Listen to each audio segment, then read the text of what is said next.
What's going on, guys? Welcome to another episode review for Shenmue the Animation. This is episode 10, and with me, as always, I have Loose Pit. Well, after the last three episodes, we're, pretty slow with Rio learning, the Wu tenets. Like, we finally get into the Kowloon storyline with Rio teaming up with Ren to look for Yonda. Honestly, this episode just went by really quickly, in my opinion, because of how easily they got from point A to point B by the end of this episode. Yeah, this is they pretty much this is when they get to Kowloon, and this is the part in the game where you get to Kowloon, and whenever they were gonna, I figured when they did get to this point, there would probably be some pacing issues because I do remember there's quite a few things that you do in Kowloon, but again, I haven't played the game in a while, so I don't remember specifically like what they're glossing over, but it definitely feels like they are glossing over a lot of stuff and also just because of how quickly certain things are happening. It felt like a lot of stuff happened in a really short span of time in this episode, and it was kind of hard to keep up with everything that was going on. It just seemed like Ren and Rio had a much easier time than expected in looking for Yonda, despite a couple setbacks. And like I don't really mind them cutting out a lot of like what you do in the game, where you go around and ask different people about something, and that's fine. But I kind of wish they would have kept in some aspects of that, I guess, just to show how hard it was for them to get certain things, or for them to get to a certain point. Because instead it just seems like the way it's presented in the anime, like it just kind of falls into their lap, basically. And I didn't really like that about it. But we do actually start out with an anime original scene, which is a flashback with Shenhua's father, which I kind of thought was interesting. A lot of Shenhua stuff I really don't like, because like I said before, I feel like it kind of takes away from the mystery of her character, because Rio hasn't even met up with her yet. But I mean, I guess stuff like this I don't mind too much, because it's basically just a conversation between Shenhua and her father. I will just say, her father is going to be important later, so it's kind of, I guess it's a little bit important that they show this. But that's pretty much all we get out of her in this episode. Even before this, I've always thought whether or not that they would really continue, maybe possibly make another season of Shenmue, possibly adapting Shenmue 3, if that was a likely possibility. But considering the fact that Shenmue 3 is of course the latest game, and they still haven't really resolved the entire storyline, with Rio going after Landi and such. You have to wonder, this is just my opinion, is that it's possible that maybe after they adapt part 3, they might do some kind of anime original ending, which it's kind of an unlikely scenario, but I'm starting to feel like they might go that route if there's no indication that they might continue the Shenmue storylines in the games. Yeah, I'm not sure about that. But I feel like the fact that they're giving us a lot of stuff where they're showing off Bailu Village kind of tells me that they weren't really planning on doing adapting Shenmue 3, because I feel like if they were, they wouldn't be showing so much of anything from Bailu Village.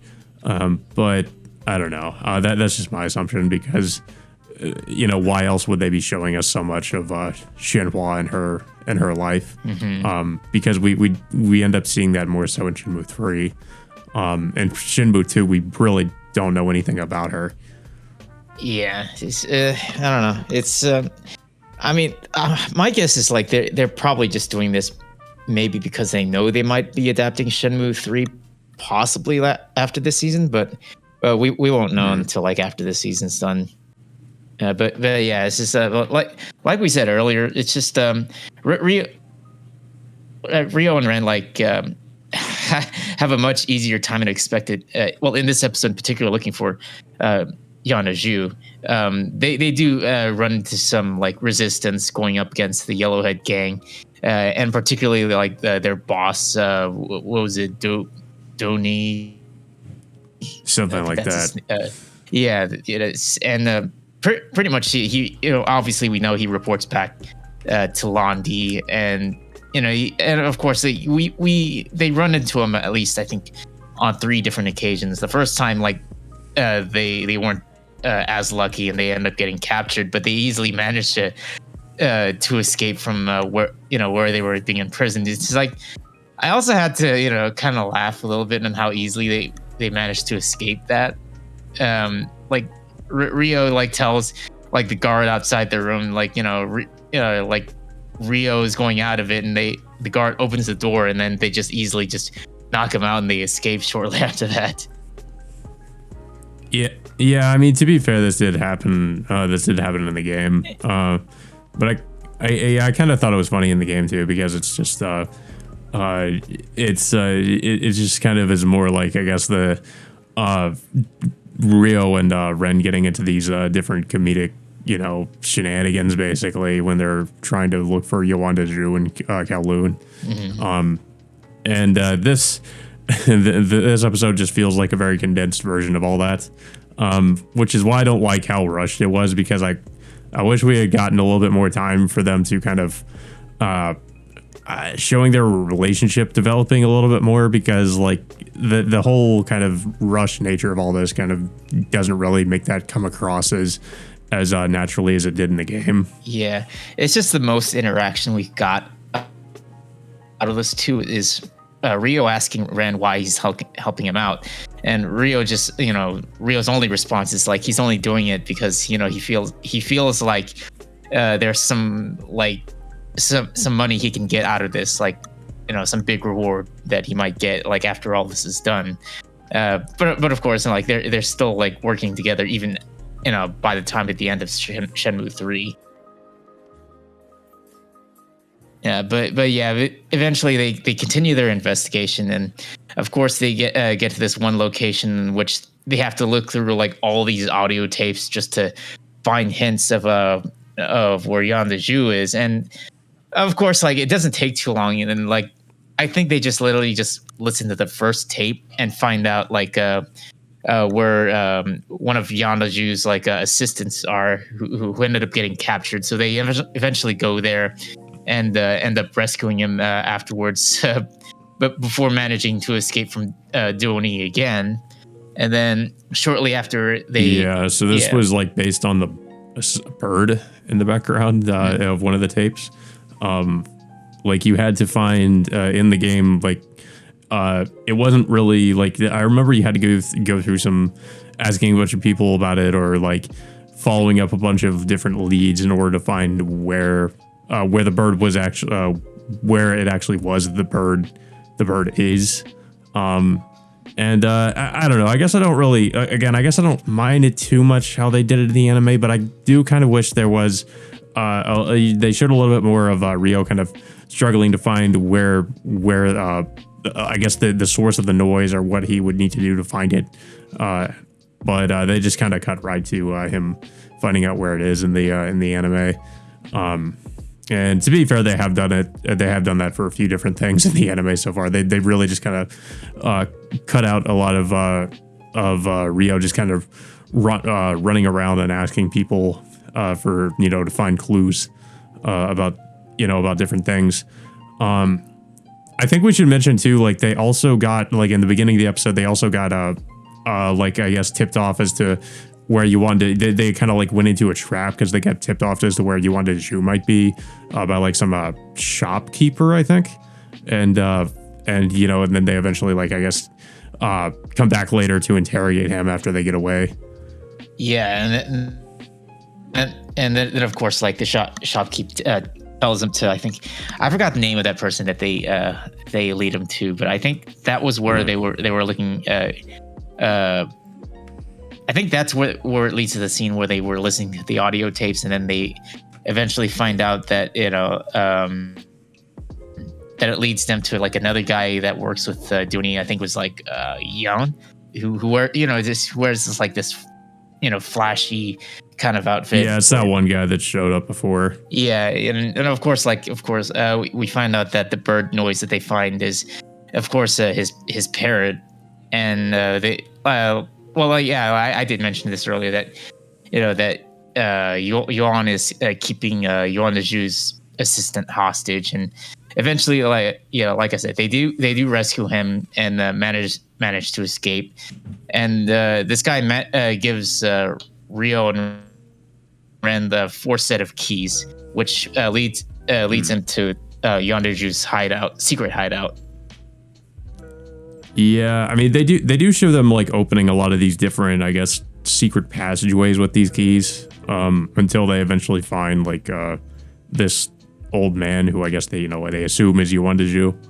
And then of course we find out what was our gang's name, like the Golden Heads or the Yellow Heads, Yellow Heads, yeah, the Yellowhead gang. Yeah, they had followed them, I guess, until they found out where this man was, and and then that's pretty much where the episode ends. Actually, no, never mind. They, what was it like? They get Rio gets thrown out a window or something, and then like Dianu comes to fight him. Yeah, and then we get Shu Ying showing up, which we kind of get like some more of her in this episode too, with her like having these flashbacks to her brother like leaving and saying he's going to get revenge.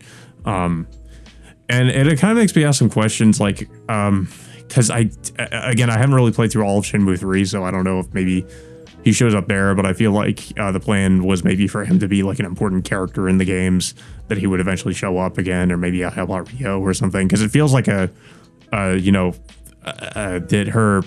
backstory or the thing with her brother was going to go somewhere, I guess in the Shenmue games eventually, because, it's like, why else would they bring that up? But yeah, so she shows up, and that's pretty much where it ends off. And I do remember this part in the game too. But like I said, I feel like there was a lot of stuff they did gloss over in this episode, because I remember there was quite a few things you had to do to get to this point. And I kind of figured that this would be the segment of the game where there probably would be the most amount of cuts, the most amount of cut content. And it kind of seems like it definitely at least feels that way, because like I said, I can't remember specific instances of things they're cutting, but it does definitely feel like they're cutting quite a few things. And I feel like it's probably going to continue to be that way, because since we're on episode 10 and we've only got like 3 more episodes to go, there's probably going to be a lot more cuts to things from the game. And I feel like there'll also be quite a few cuts with when Rio does end up meeting up with Shenhua, because that segment of the game was actually fairly lengthy when you actually did meet up with her. I feel like a lot of that will probably be cut out. So I think we can probably expect that, considering how this is going. Yeah, and that was kind of the issue we sort of had, like when we found out that this was going to be a 13 episode season. I mean, eventually we did know that there were going to be some amount of cuts in the show.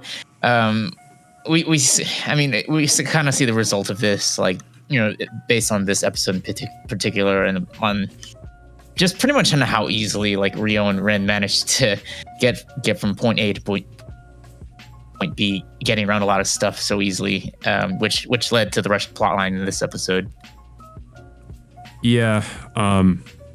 We should also mention that Joy shows up along with Gun, the kid. Yeah. But they didn't really have. It's kind of like that in the game too. They don't really do much. They just kind of hang out at that hideout. Yeah, I mean, we'll eventually see like a little bit more of them possibly in the next couple episodes. But yeah, it's just, I mean, we're pretty close to the end of the season, and like I said, I'm just curious on whether or not they're gonna continue into another season, maybe adapting Shenmue 3, or whatever they're gonna end up doing. Yeah, it would be interesting if they did, but. Yeah, it's hard to say at this point, because, like I said, it feels like the reason why they're including so much Shenhua not flashback, but the scenes with Shenhua is because they wanted to show off some of the stuff we actually do see in Shenmue 3. So to me, that it basically says they're not really planning on it, but I don't know. I guess it could also say that maybe they are. I guess you could interpret it either way. I did know, mention I maybe. did mention like back when we did the first episode that that this anime was in production around the same time as Shenmue 3 was. So Yeah.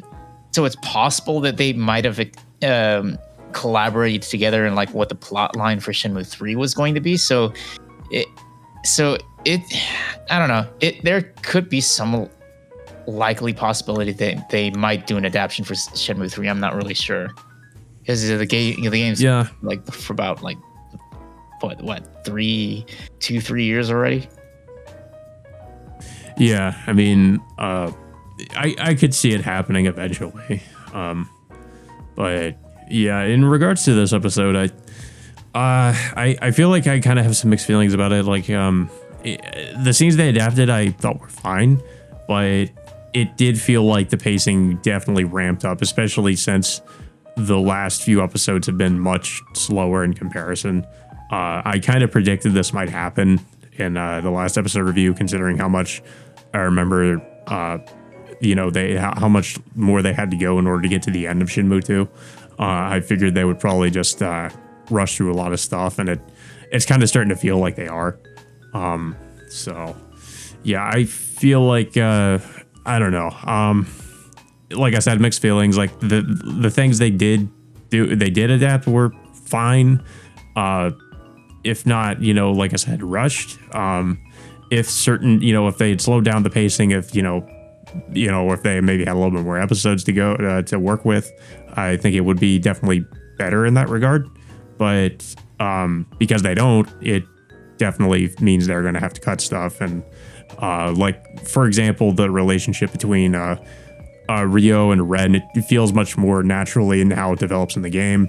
Whereas here, it just like they just kind of met a couple episodes ago, I think, and they already have this kind of weird like friendship going on that it feels like they just that it hasn't really been properly built up to, I guess is what I'm trying to say. And if there were more episodes, maybe that would not be as much of a problem. But yeah, I don't really have too much else to say about it. My predictions are they're definitely going to be cranking up the pacing quite a bit with these last few episodes just to get to the end of Shenmue 2. I hope I'm kind of wrong about that, but I feel like that's probably what's going to happen. I don't know if you have anything else to say about the episode. I mean, this is kind of sort of a thing with like, animes like adapting video games. It just, sometimes like it can be a mixed bag of sorts because, sometimes it might be good and most of the times it might end up being like bad in terms of like, cutting out certain things from, or details that were in specific parts of a video game. Like most recent example is of course Scarlet Nexus, which was aired like last year. I mean, they cut out like a lot of stuff in particular because like they cut out like a lot of development for certain side characters and certain plot points of the game were like rushed a little bit. So it's pretty much likely the same case for Shenmue. Yeah. But I would argue for Scarlet Nexus, because of the structure of that game, it's more difficult to adapt, much like the Persona games. Shenmue is like, I would say it's not really as hard because you don't have a lot of these social links and different, you have to play through it twice in order to get to get another character's perspective or something like that.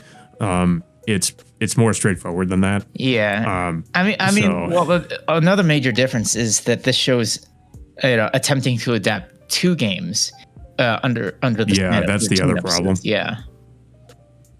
Yeah.